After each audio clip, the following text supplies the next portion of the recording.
I remember the exact sound my daughter's machine made when I almost ended her life. A slow hiss, a pause, then another breath pushed into lungs that could no longer do the work on their own. Have you ever stood in a room so quiet that one decision felt louder than a scream? Before we continue, please hit the like button, subscribe to the channel, and turn on the notification bell for updates. I was 72 years old, and in that cold ICU room, every eye was on me. The doctor stood near the foot of the bed, with his hands folded, his face arranged into that careful expression people use when they think grief makes them look kind. My son-in-law stood beside me, one hand pressed to my shoulder, whispering the words I still hear in my sleep. Let her go. My daughter, Marzena, was 46, too young for that bed, too strong for those tubes, too stubborn, too sharp, too alive in every way that mattered, and yet there she was, motionless beneath a white hospital sheet, a ventilator breathing for her, monitors blinking in thin green lines as if her whole life had been reduced to numbers on a screen. They told me her lungs had failed. Just like that, no clear illness, no warning that made sense, no history of fragile health. One day she was texting me about a burned casserole and laughing about how she'd ruined dinner, and the next, she was unconscious in intensive care, while specialists spoke in polished phrases that explained everything and nothing at all. Acute respiratory failure, severe hypoxia, poor prognosis. Words, heavy words, but not answers. The doctor, Halverson, I was 58, and carried himself like a man who expected to be obeyed. He told me they had done all they could. He told me there was no meaningful brain response. He told me prolonging support would only extend suffering. His tone never wavered. That almost made it worse. And then there was Tavian, my son-in-law, 49, calm, too calm. He didn't cry, didn't break, didn't cling to her hand or beg her to fight. He just leaned close to me and said softly, almost tenderly, "She wouldn't want this, Earlis. You know she wouldn't." Maybe I should have found comfort in that. Instead, something inside me tightened. Because he wouldn't look at her. Not really. He kept watching me, watching my hand, watching the machine. I stepped closer to my daughter's bed and looked at her face, trying to find some trace of the girl I had raised alone, the woman who used to fill every room with sharp opinions and louder laughter. Her skin looked too still. Her lips were dry. I reached down and touched her wrist. It was warm, but it didn't feel like life. It felt like borrowed time. The nurse had already explained what would happen when the support was removed. The doctor had asked if I was ready. Ready! What a cruel word. As if a mother could ever be ready to become the hand that lets go. So I nodded because I couldn't speak. I moved towards the machine. My fingers trembled. And just before I touched it, someone behind me whispered, so low I almost thought I imagined it. "Wait, do you know what really happened to her?" Those words didn't just stop my hand. They stopped the whole room. I turned so fast my knees nearly gave out. Standing just behind me was a nurse I had barely noticed all week.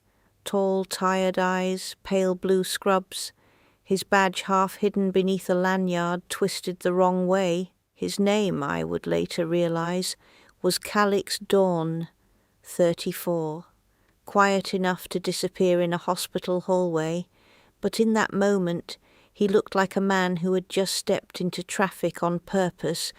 What did he mean by that? Before I could ask, Tavian straightened beside me. "Excuse me," he said too quickly. Calix didn't answer him. He was looking only at me. And suddenly the room changed. It was still the same ICU, same humming lights, same ventilator pushing breath into my daughter's body. But now there was a crack in everything they had told me. A seam, opening right down the middle of the official story. Doctor. Key Halverson's jaw tightened. Nurse Dawn, he said in that icy professional tone, step outside, but Calix took one step closer instead, not enough to cause a scene, just enough for me to hear him when he said, Mrs. Vane, please don't authorize anything yet. Tavian's hand slipped off my shoulder. This is completely inappropriate. Inappropriate. That word hit me hard because it sounded so polished, so controlled. While my daughter lay in that bed, fighting for air she couldn't draw on her own, I looked from one face to the other. The doctor was annoyed. Tavian was tense. Calix was afraid. Fear tells the truth before words do. I swallowed and asked the only thing that mattered. What are you saying? Calix glanced toward the monitor, then back at me. I'm saying her condition doesn't fit as cleanly as they're claiming. Doctor. Halvorsen took a step forward. That is enough. No, I said, and my own voice surprised me, thin, trembling, but firm. No, it is not enough. My daughter is lying there, and all week I've been handed phrases instead of answers, so somebody is going to speak plainly to me. For a second nobody moved. Do you know that kind of silence? The kind where everyone is calculating what they can say, what they can deny, what they can still control. Calix lowered his voice. There were irregularities. Tavian let out a sharp breath. This is absurd. I turned to him. Then why do you look nervous? That landed. I saw it land. His face didn't fully change, not in any dramatic way. Tavian was too disciplined for that. But a stiffness came into his mouth, and his eyes flicked, just once, toward Dr. Halvorsen, and as if checking whether the doctor would shut this down for him. That tiny glance lodged in my chest like glass, because suddenly memories I had dismissed began lining up in a way I couldn't ignore. 3 nights before, Marzena collapsed. She'd called me sounding winded, not sick exactly, just strange. She said she felt heavy, like walking from the kitchen to the sofa had drained her. I told her to go to urgent care. She laughed it off and said Tavian thought she just needed sleep. The day before she was admitted, I visited their house. She was sitting at the table in a sweater, despite the warm weather, rubbing at her arms. She looked exhausted. Tavian answered every question for her. She's run down. She skipped lunch. She's stressed. At the time, I told myself he was being attentive. Now I wondered whether he had been managing the story. Calix took a pen from his pocket and pretended to check something on the clipboard hanging at the foot of the bed. Then, with a movement so small I almost missed it, he folded a scrap of paper and pressed it into my palm. Nobody else seemed to notice, or maybe they did. My heart was pounding so hard I thought the monitor would pick it up. Dr. Halvorsen was already trying to regain the room, stepping between us with the smooth confidence of a man used to being the final word. He said the staff had acted appropriately, that grief could make families vulnerable to confusion, that difficult moments sometimes invited misunderstandings. I stared at him and thought, that's what people say when they're afraid of specifics. Tavian moved back to my side, but he didn't touch me this time. Alice, he said softly, please, this is already unbearable. I looked at my daughter again. Tubes, tape, machines, a body still warm but silent, and for the first time since I entered that room, I didn't feel only grief, I felt resistance. I closed my fingers around the folded note until the paper bent against my skin. Then I looked at the doctor and said, I'm not turning anything off. The air in the room changed again, and when I finally opened Calix's note, a few minutes later, hidden from everyone else, there were only 6 words written inside. Check her toxicology. It was suppressed. I must have read that line 10 times. Standing alone in the hospital bathroom, I gripped the edge of the sink and stared at my reflection like it might argue with me. My face looked older than it had that morning, sharper, like something inside me had shifted out of place, suppressed. Tests don't just disappear, so why would someone remove them? I folded the note carefully and slipped it into my sleeve. Then I walked back into the hallway, each step slower than the last, not because I was weak, but because I was thinking. If this was true, then unplugging that machine wouldn't just end my daughter's life. It would erase the truth. And suddenly everything felt urgent in a completely different way. When I re-entered the room, Dr. Halverson was speaking quietly with Tavian. They stopped the moment they saw me. That alone was enough to make my chest tighten. What were you discussing? I asked. Next steps, the doctor replied smoothly. We were waiting for you. Of course they were. Waiting for me to make the decision they wanted. I stepped closer. I want to see her full records. A pause, just a flicker. Then Halverson gave a small, patient smile. You've already been briefed. I didn't ask for a summary, I cut in. I asked for the records. All of them. Tavian exhaled sharply. Earlies, this isn't helping. No, I said, turning to him. What isn't helping is that my daughter collapsed for no clear reason, and everyone in this room keeps telling me to stop asking questions. That landed harder than I expected, because now both of them were watching me differently, measuring me. Halverson clasped his hands. There's no indication of anything outside standard medical causes. Then showing me the toxicology report shouldn't be a problem, I said. That was it. That was the moment something cracked. It was small. Most people wouldn't have noticed it, but I did. The doctor's expression didn't fall, but it tightened, just for a second, and Tavian went still, too still. What toxicology? He asked. I didn't answer him. I kept my eyes on the doctor. After a beat too long, Halverson nodded. I'll have a nurse bring what's available. What's available? Not everything. Available. The wording sat wrong in my chest like a stone. Minutes passed. Heavy, dragging minutes, when nobody spoke unless necessary. The machine breathed for my daughter. The clock ticked louder than it should have.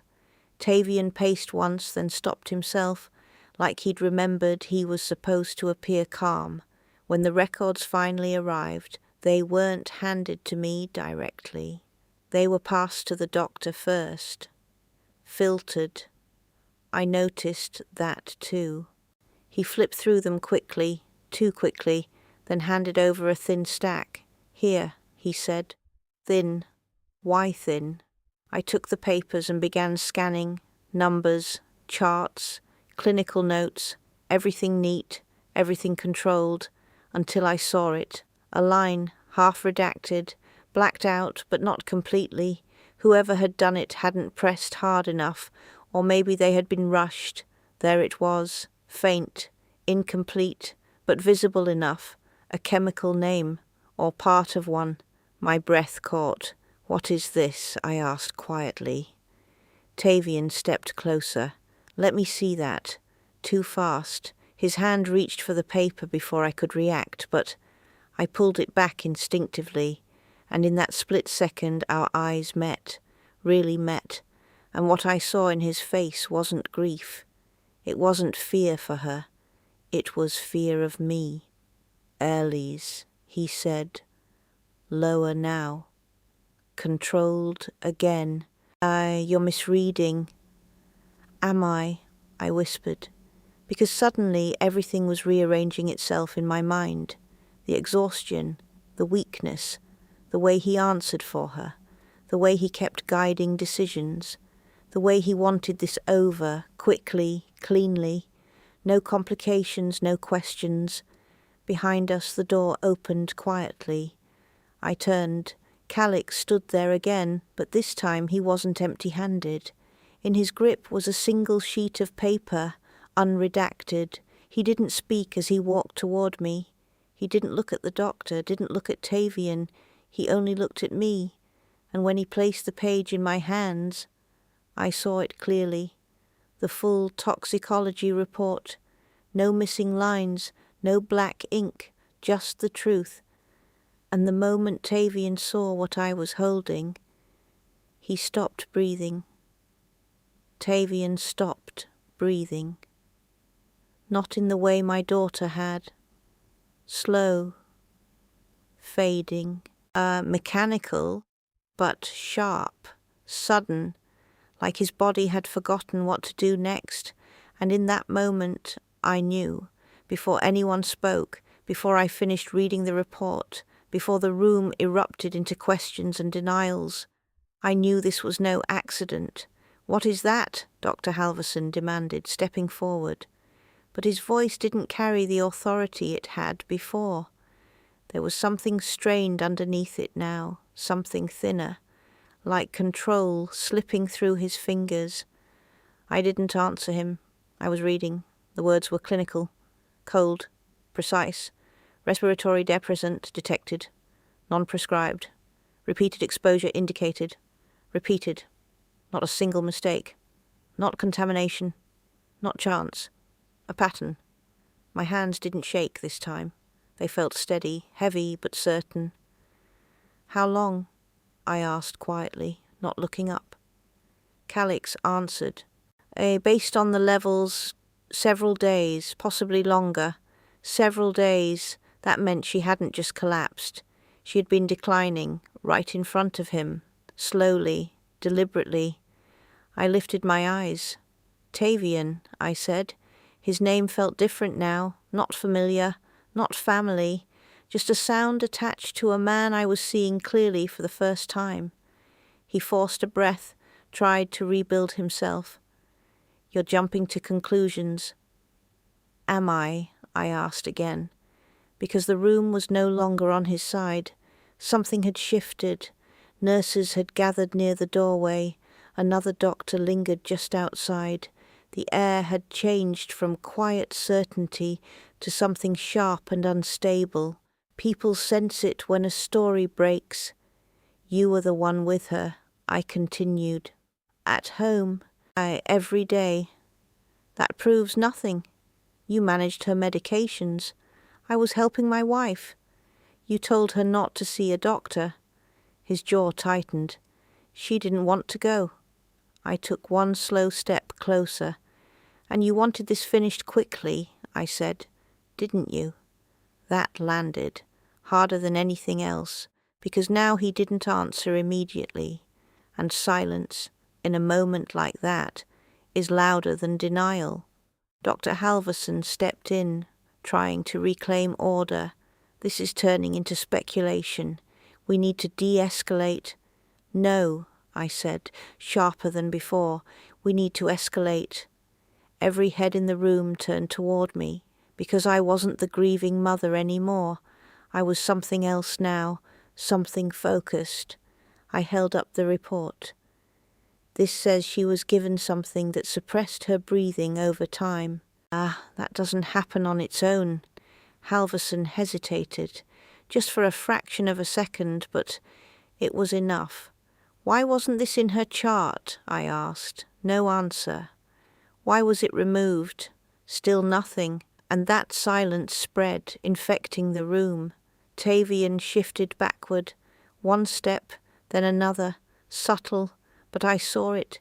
He was retreating, not emotionally, physically, toward the door. Where are you going? I asked. I need air, he said quickly.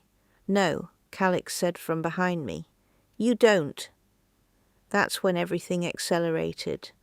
A nurse stepped into the hallway. Someone whispered for security.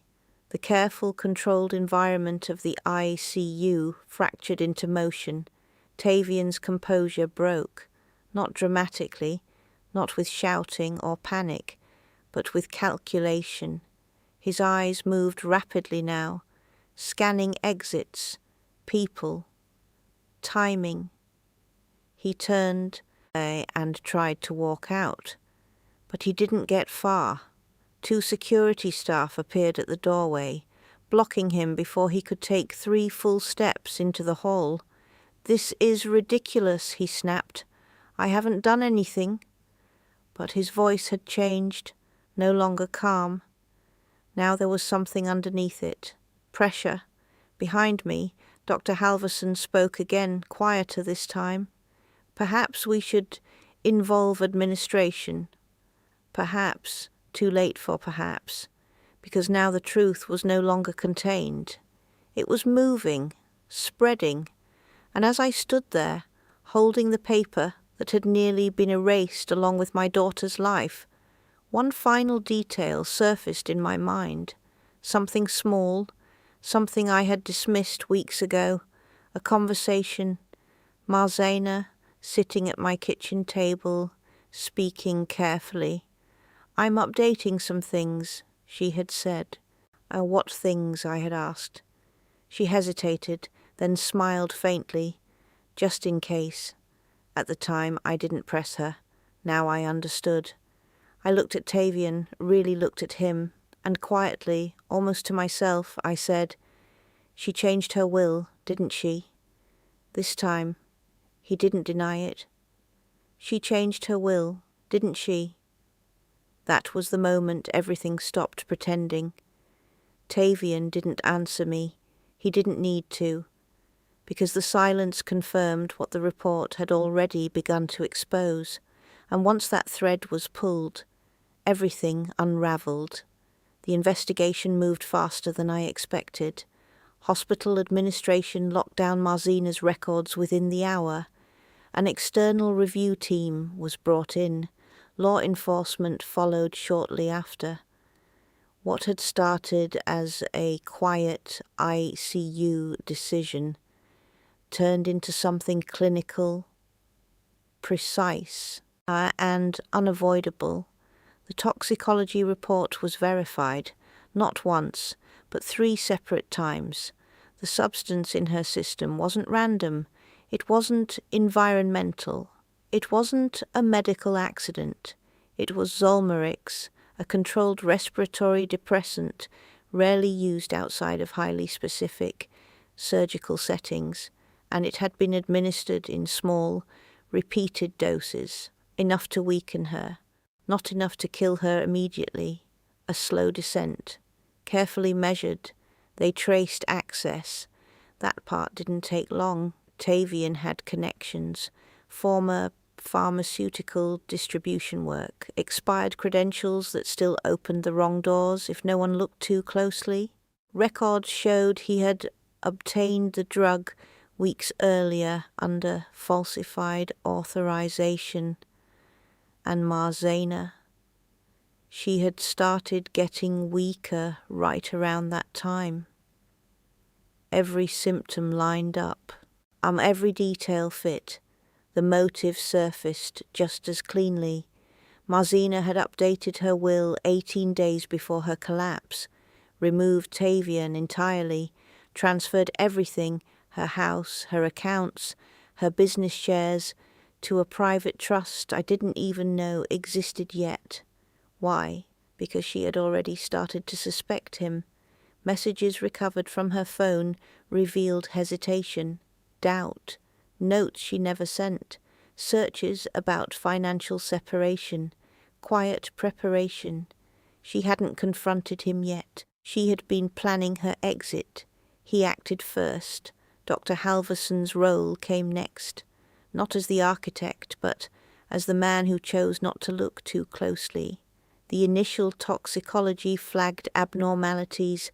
He signed off on a partial omission, labelled it clinically insignificant, recommended withdrawal of life support within 48 hours, a decision that, if carried out, would have erased everything.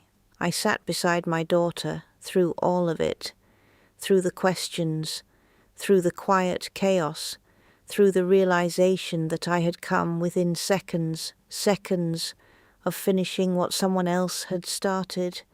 Have you ever replayed a moment like that? Over and over? I have. My hand on the machine, my breath caught in my throat, and that whisper behind me, wait. Once the drug was identified, treatment changed immediately. They stopped looking at her as a lost cause. They started treating her as someone who had been poisoned, and slowly she responded, not dramatically, not like in stories, but gradually. Her oxygen stabilized first, then small neurological responses, a finger twitch, a shift in her eyes beneath closed lids. Signs, real ones.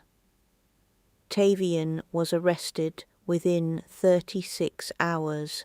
He attempted murder, fraud, evidence tampering. He didn't fight much after that. Not once the records, the acquisition logs, and the toxicology aligned perfectly. That calm he carried, gone, replaced with something hollow.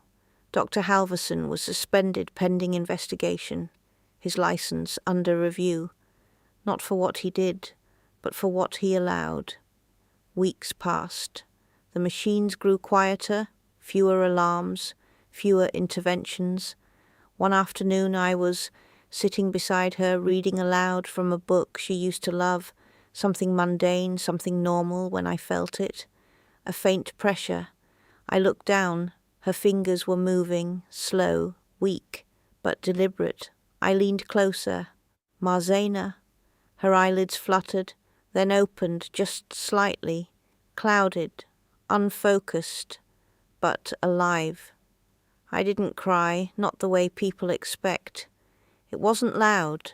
It wasn't collapsing into relief. It was quieter than that, heavier, like something that had been held inside me for weeks had finally settled. She didn't remember everything right away. Recovery took time, but she knew enough to understand she was still here. Now when I sit beside her, the machines are still there, but they're no longer deciding anything. They're supporting, monitoring, not ending. Sometimes I look at that same ventilator, the one I almost turned off, and I think about how close I came to believing the wrong story, to trusting the wrong people, to losing her in a way that would have looked natural, clean, finished. But it wasn't the end. It was the moment everything changed. And this time, I didn't let go.